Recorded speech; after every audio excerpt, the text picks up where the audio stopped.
If you're lacking confidence, do this. Confidence just comes from repetition. Charlie Kirk, very simply, at 31, had more confidence every time he came to the mic because he studied the book, he did the work, and eternal memorized. One of the best courses I took was like better memory. My dad, who I love, has been a had me when I was in college studying a memory course.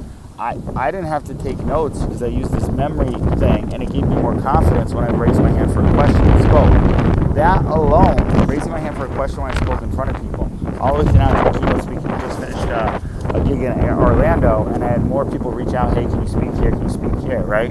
And I'm being more particular on where I speak at. And although we're going to do high schools and colleges, right, I do know that it comes from confidence of what the Lord's given in me, right? I had someone say once, maybe you've had someone say this, Jeff, you have the gift of gab, and he gave me, I took an insight. He said, no, it's a gift where you can actually hook people and have them. And he said, I'm telling you, it's a gift, because I used to always hear, Jeff, you talk too much, listen more, right? So I listen.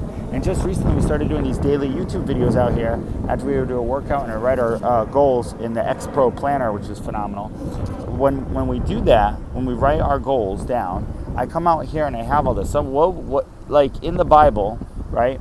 It's like if you have light, right? Don't hide it under a bush, let it shine, right?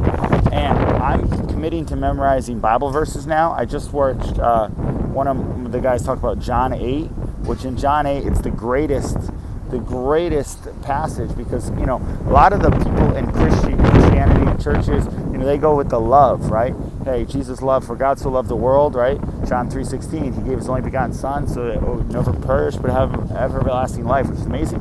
But in John 8, it really says that that's when these guys, these Pharisees and stuff, the haters, right? The people that are about to cast stones on a prostitute. Now, I'm in Miami. There's 11 over here. There's all this stuff here, right? I'm sure there's prostitutes everywhere, right? And these guys were and Jesus stops them and goes, hey, whoever doesn't have sin, cast the first stone. And they all dropped it. And then the last part he says, this is why it's good to be around the right circle. He points to, Mary Magdalene. He says, go and sin no more, right? So sin, and I was just watching a Myron Golden video, sin is doing what you want to do instead of what the Lord wants you to do, right? So that actually came from my dad too. So anyway, just want to get those memories of it, and I want to go over what will make you confident. If you're lacking confidence, confidence is just the data that you have already done something. If you've already done something, you're going to be confident. Yeah, I've done that before. If you haven't done it, you're going to want to do it 30 to 150 times of testing. So we're doing content, post 30 to 150 times, and then data. And then look at the result of what it gets. How many leads does this content get, right? That's another way. Confidence is that, by showing up. So I challenge you to pick something that maybe you're not confident about and do it 30 times, right? Listen to it 30 repetitions, 30 times, whatever that is, right? Maybe recite a verse, a Bible verse, 30 times, right? I know we were talking about that at one of the VU cruise I was at. But I want to say this. This is very important.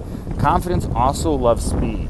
So a lot of my biggest clients that I work for, what inspires me is how fast they move, because successfully speed.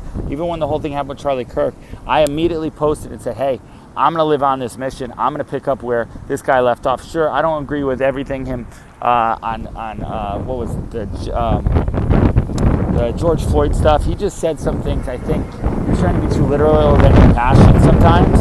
And that would have been a conversation I would have had with him if we ever did our podcast. But either way, he inspired at 31. He loved speed, right? He took speed, he took confidence, he went out there and put himself out in the front line. So as we continue this journey, man, to make